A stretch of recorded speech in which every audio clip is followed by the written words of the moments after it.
வணக்கம்.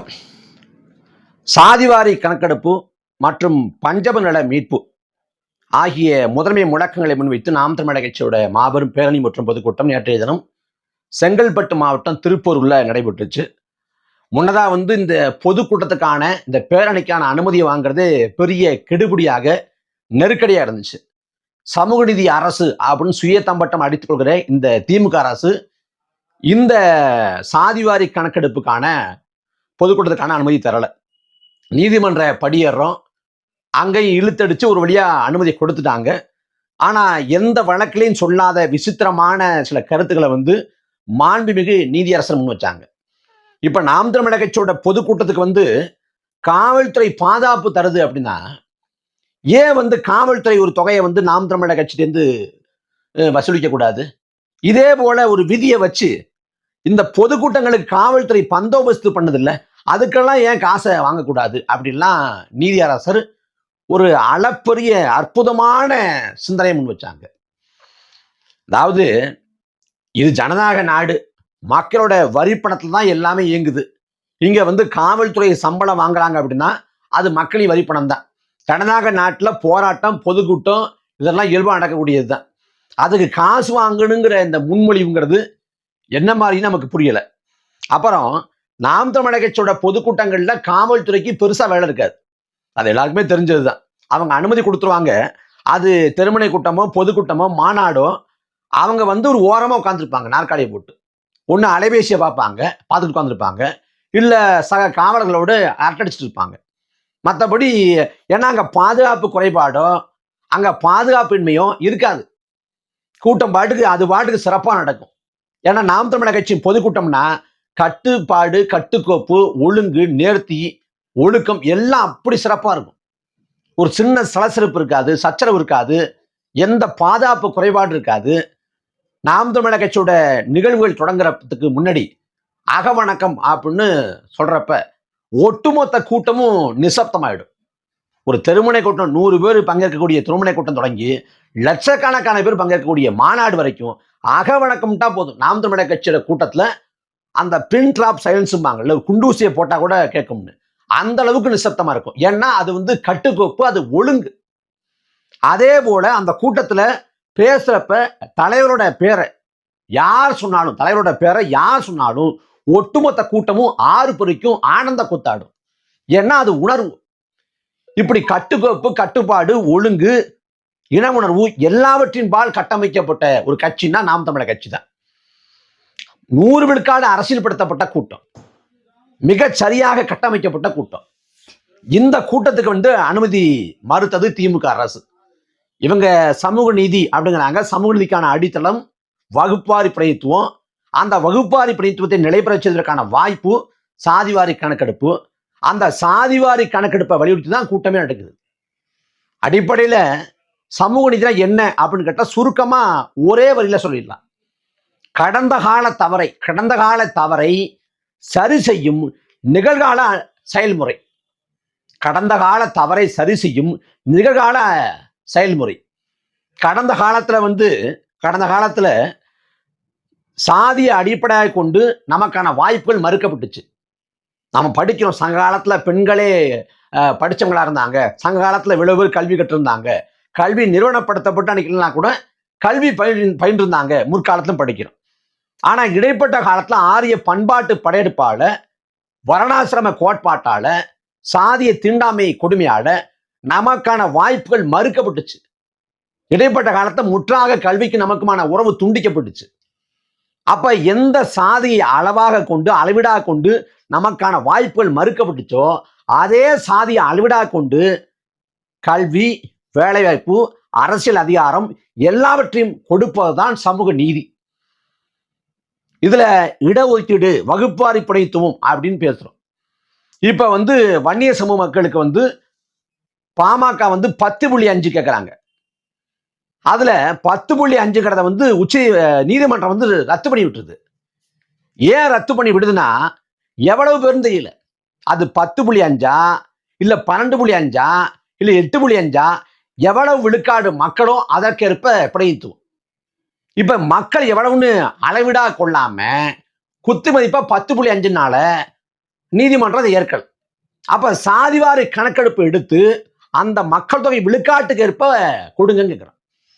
குறிப்பா பிற்படுத்தப்பட்ட மக்கள்கிட்ட எப்ப இந்த கணக்கெடுப்பு நிகழ்த்தப்பட்டுச்சுன்னு பார்த்தா 1930களில் இந்தியா விடுதலை அடைவதற்கு முன்பாக, அதாவது சுதந்திர இந்தியாவிலே இல்லை, அடிமை இந்தியாவில் தான் கடைசியாக பிற்படுத்தப்பட்ட மக்களுக்கான அந்த கணக்கெடுப்பு எடுக்கப்பட்டிருக்கு 1930களில். 30 கோடி முகமுடையாள் அப்படின்னு பாரதி பாடினான். ஏன்னா அன்னைக்கு மக்கள் தொகை 30 கோடி, ஆனா இன்னைக்கு 140 கோடி வந்துருச்சு. உலகத்துல அதிகப்படியான மக்கள் தொகை கொண்ட நாடாக இந்தியா மாறிடுச்சு. இன்னைக்கும் அந்த கணக்கீட்டை வச்சுதான் இங்க வகுப்பாரி பிரதித்துவம் கொடுக்கப்படுதுன்னா இது சமூக நீதி சூறையாடல் இல்லையா? இது சுரண்டல் இல்லையா? அப்ப சாதிவாரி கணக்கெடுப்பு எடுங்க அப்படின்ற கோரிக்கை வைக்கணும். இந்த கோரிக்கையை தான் ஆண்ட 50 ஆண்டுக்கு மேலாக இந்த நாட்டை ஆண்ட காங்கிரஸ் ஒரு முறை கூட செயல்படுத்தல. ஆனா இன்னைக்கு ராகுல் காந்தி சேர்ந்து சொல்றாரு சாதிவாரி கணக்கெடுப்பு தேவைங்கிறது. 2011 சமூக பொருளாதார சாதிவாரி கணக்கெடுப்பு அப்படின்னு எடுக்கப்படுது. 2011 2014 வரைக்கும் ஆட்சி எடுத்துச்சு காங்கிரஸ். அதை இன்னைக்கு வரைக்கும், அன்னைக்கு 14 வரைக்கும் இருந்தாங்க, அதை வெளியிடவே இல்லை. இன்னைக்கு இருக்கக்கூடிய பாஜகவும் 2011 எடுக்கப்பட்டதை வெளியிட முன் வரல. ஏன்னா சமூக நீதிக்கும் பாஜகவுக்கும் சம்பந்தமே இல்லை. சமூக அவலங்களுக்கும் பாஜகவுக்கும் வேணா சம்பந்தம் இருக்க ஒழிய சமூக நீதிக்கும் பாஜகவும் சம்பந்தம் இல்லை. அப்ப சாதிவாரி கணக்கெடுப்பை எடுக்கணும், எடுத்து அந்தந்த சமூகங்களுக்கான பங்கீட்டை கொடுங்க அப்படின்னு கேட்கிறோம்.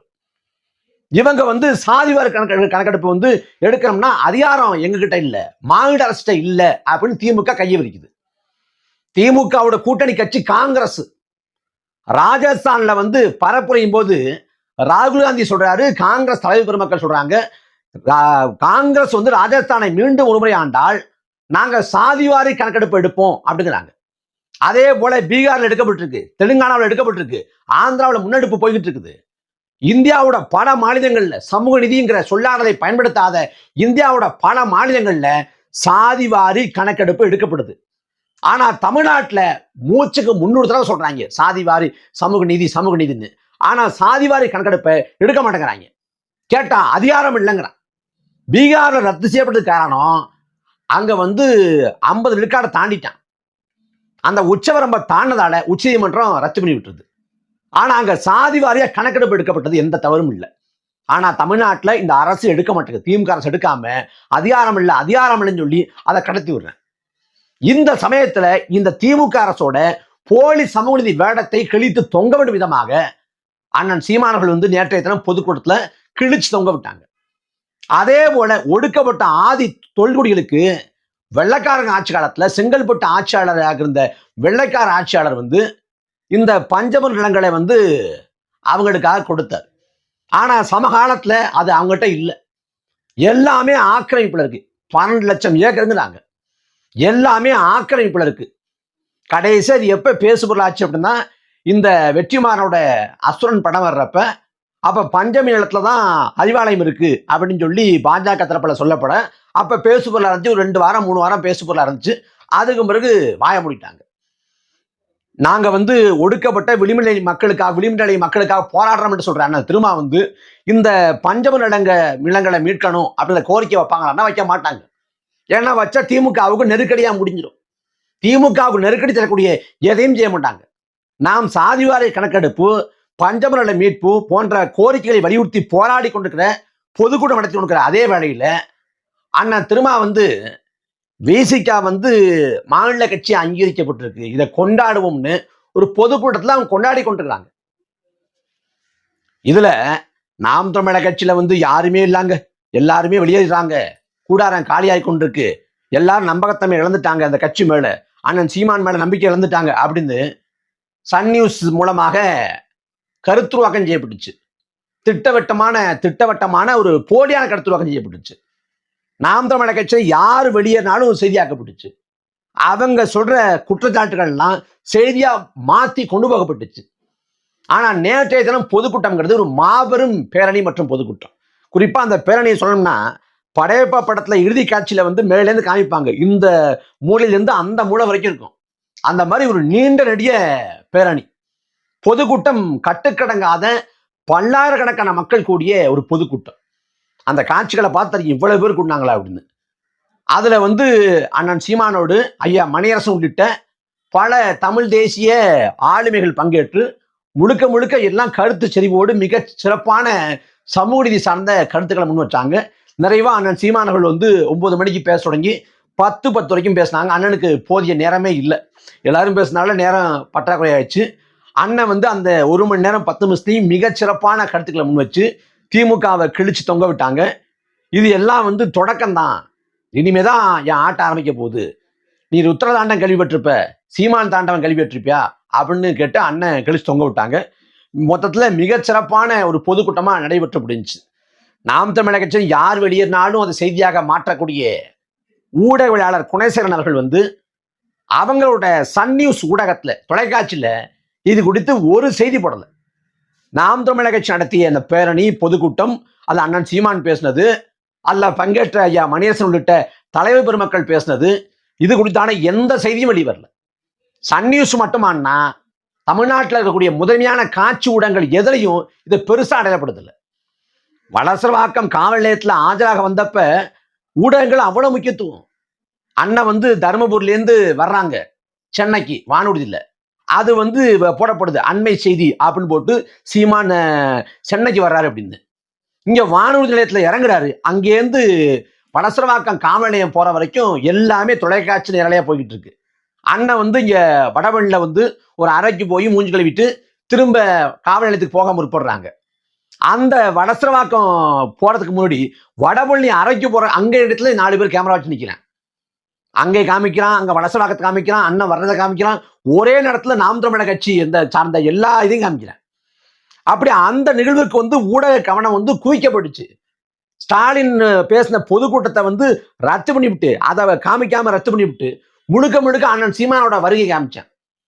வடசரவாக்கம் காவல் நிலையத்தில் ஆஜரானதை வந்து இவ்வளவு முக்கியத்துவம் கொடுத்து காட்டிய ஊடகங்கள் நேற்று நடைபெற்ற அந்த பொதுக்கூட்டத்தை தொலைக்காட்சி நேரலையா போட்டுக்கலாமே. இவ்வளவு பேரணி, இவ்வளவு மக்கள் கூடினாங்க, இவ்வளவு பேர் பொதுக்கூட்டத்துக்கு வந்தாங்க, இதை இந்த மாதிரி கருத்துக்களை முன் வச்சாங்க, இவ்வளவு தலைவர் பெருமக்கள் பேசினாங்க அப்படின்னு போட்டுக்கலாமே. ஏன் போடல? ஏன் போடலன்னா அந்த வளசரவாக்கம் காவல் நிலையத்தில் ஆஜராகிறத வச்சு எதிர்மறையா பரப்பலாம். ஆனா இதை பேசணும்னா இது நேர்மையா போயிடுமோ அப்படிங்கிற அவங்களோட உள்ள ஓட்டம் தான். இந்த பொதுக்கூட்டம் மிக சிறப்பாக நடைபெற்று முடிஞ்சுச்சு. அப்ப இவ்வளவு நாட்களாக கட்சி ஒண்ணுமே இல்லை, கட்சி பலவீனப்பட்டுருச்சு, கட்சியில எல்லாரும் சோர்ந்துட்டாங்க, அயற்சி அடைஞ்சிட்டாங்க என்ற இந்த போலியான ஊடக கட்டமைப்பும் கருத்துருவாக்கமும் நேற்றைய பொதுக்கூட்டத்தில் 100 விழுக்காடு தவிடுபடியாக்கப்பட்டிருக்கு. இத்தோடு நிற்கப்படத்துல வரக்கூடிய 22ஆம் தேதி ராமநாதபுரம் மாவட்டம் தங்கச்சி மடத்துல மீனவர்களின் மீதான சிங்கள காடை கூட்டத்தோட இனவரி தாக்குதலை கண்டித்து மாபெரும் கண்டன ஆர்ப்பாட்டம் நடக்க இருக்கு.